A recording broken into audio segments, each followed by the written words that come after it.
The game Kowai Shashin was released for the PlayStation in 2002.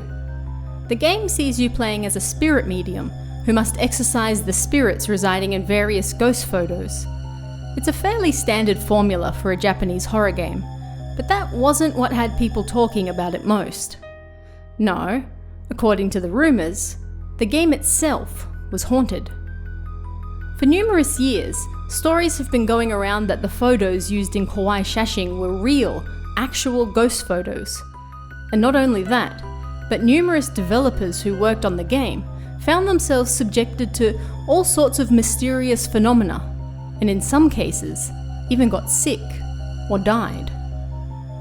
Some sort of weird or supernatural occurrence while working on a horror game in Japan is pretty much a rite of passage these days. Anything from electrical failures, illnesses, accidents, even unrelated acts of God can be chalked up to the malevolent forces working behind the scenes of apparently all horror games, and these stories can then be used to promote them.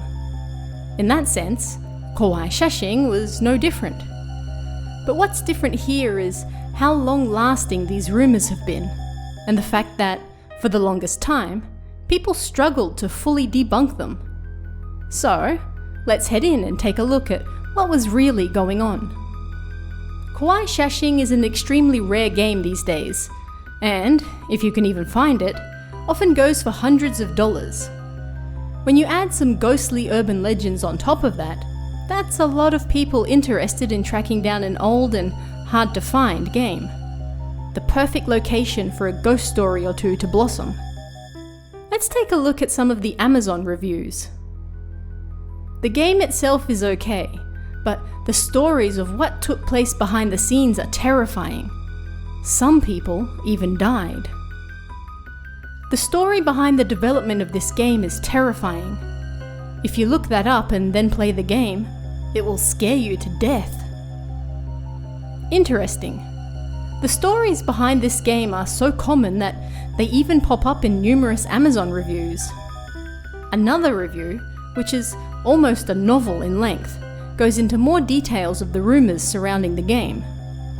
In short, numerous people who worked on the game were reportedly injured during development, and some even took their own lives. The reviewer claimed to know a friend who started working at the company making the game, and they suggested that real-life ghost photos should be used in it. This is nothing new. Games and TV shows use real ghost photos all the time, so it wasn't an entirely out there suggestion. Yet, they apparently struggled to find good photos, and they had 3 conditions that had to be met. First, the photos had to be real. Second, the spirits residing in the photos couldn't have been exorcised or the photo itself purified. And lastly, they needed to get the permission of whoever owned said photo. In the end, they were able to get roughly 30 usable photos and set to work. They wanted to have roughly 2 to 3 spirits in each photo, but they also had to be somewhat visible, so rather than using the photos exactly as is, they edited them to remove unnecessary orbs, enlarge spirits, and sometimes even copy spirits over to other photos when there were too few or too many. Depending on your point of view, they weren't really faking the photos, just cleaning things up and moving things around that already existed. The one rule that nobody was allowed to break was that the spirits themselves couldn't be faked. They could edit the photos to remove things or make the spirits clearer, but they were under no circumstances allowed to fake a ghost. As this work proceeded, numerous developers found themselves falling ill, becoming exhausted, and even succumbing to depression. Some even quit, unable to take it any longer. The company working on the game, Media Entertainment, was only a small company at the time and ended up relying on numerous part-time workers to get the job done. By the time the debugging phase rolled around, the developers were too scared to test the game at night, and so they had to play comical music in the background to help them get through it. It was around this time that even more strange things started happening. They heard noises they couldn't explain in the office. One developer passed out and cracked his tooth. He was taken to the hospital and diagnosed as epileptic, but when he was released and went home, he apparently cut his own thumb off with a knife. He claimed to remember doing it, but he had no idea why. By this point, the other developers feared the game was cursed. Even more strange events went down, including another developer who had to be hospitalized, and in the end, the remaining staff visited a shrine to be cleansed. Yet this still wasn't the end. The executive producer on the game, Kowai, suddenly stopped showing up to work. People feared that he was the latest victim, but the company claimed otherwise, stating that he was simply seeing a therapist, but he was otherwise okay. The man himself called into work and said he was feeling better and would be in that very same day. Yet, he never showed up. They later found his body in some train station toilets. He had hung himself. This station was in the opposite direction of his office and heading towards the location of one of the photos in the game. It seemed the game had claimed yet another victim. If this all sounds rather creepypasta-ish to you, well, that's because it is. This Amazon review is nothing more than a copy-paste from another website that collected creepy stories from Nichan. Nichan is of course no stranger to making up creepy stories about video games, but this one really struck a mark with people.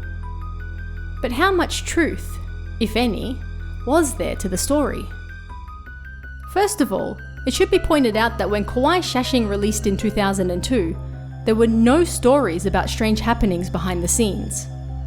Numerous horror games have used this to their advantage when promoting, selling the idea that the development itself was cursed, and therefore, the game itself must be terrifying.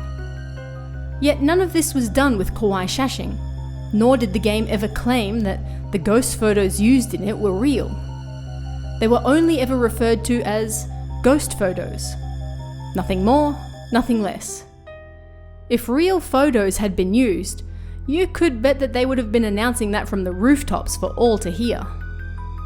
The story makes a lot of claims, but in particular, it mentions that Kowai, the executive producer, killed himself towards the end of development. How true was this? As it turns out, a man by the name of Ogawa was indeed the representative director of media entertainment at the time, as well as executive producer on Kowai Shashin. His name in the story was given as Kowai.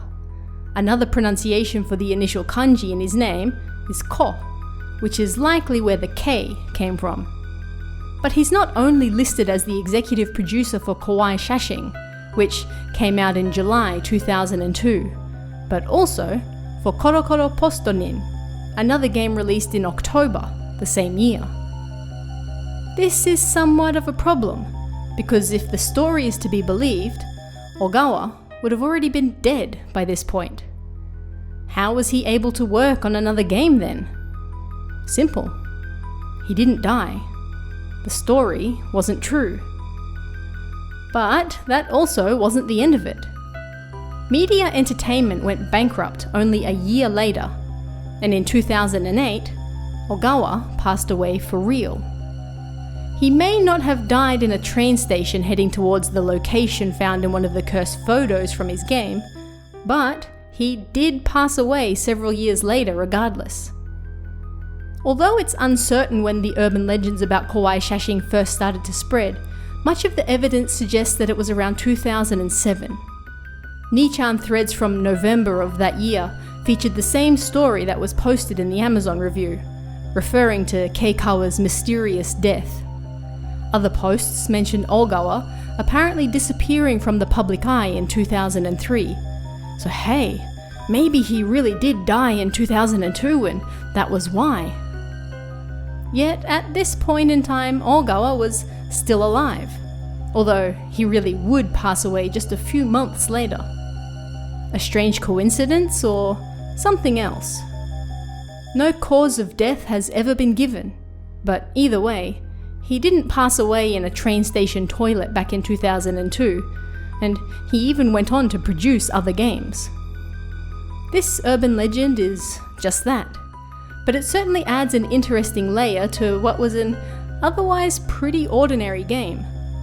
You can always count on Nii-chan to create something terrifying out of nothing. It's their specialty, after all. But what do you guys think? Let me know in the comments below, and I'll see you again next time.